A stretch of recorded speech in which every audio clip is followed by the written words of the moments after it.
Shalom saudara-saudara, renungan kita hari ini dengan judul, Bagaimanakah seharusnya kita hidup? Mari kita membaca 2 Petrus 3 ayat 11. Jadi, jika segala sesuatu ini akan hancur secara demikian, betapa suci dan salehnya kamu harus hidup.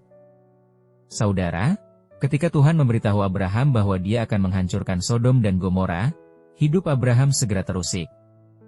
Demikian juga dengan Nuh. Ia tidak bisa lagi melakukan pekerjaannya seperti biasa ketika ia tahu apa yang Tuhan rencanakan bagi orang-orang pada zamannya. Jadi saudara, mengetahui Tuhan sedang menyiapkan hukuman seharusnya, menolong kita menyadari apa yang penting bagi kekekalan dan mana yang tidak. Petrus memperingatkan kita tentang hari penghakiman yang mengerikan.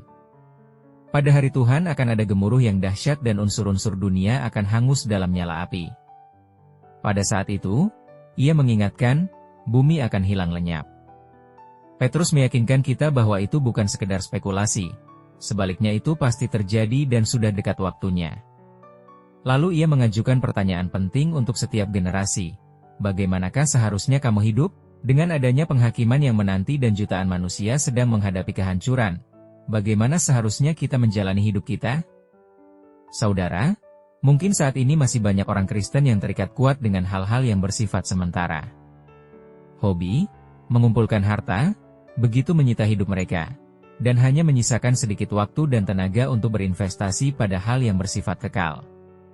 Lebih dari siapapun, kita seharusnya sebagai orang Kristen harus peka terhadap zaman di mana kita hidup. Kita harus berjalan dekat dengan Tuhan sehingga ketika Dia bersiap untuk melakukan penghakiman atas umat manusia, kita dapat memperingatkan mereka. Karena Kristus tidak menunda kedatangannya tetapi Dia sabar terhadap kita agar tak seorang pun binasa.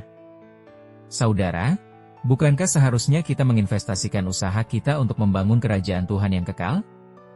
Bukankah seharusnya kita setia mengerjakan tugas yang Tuhan berikan kepada kita? Amin.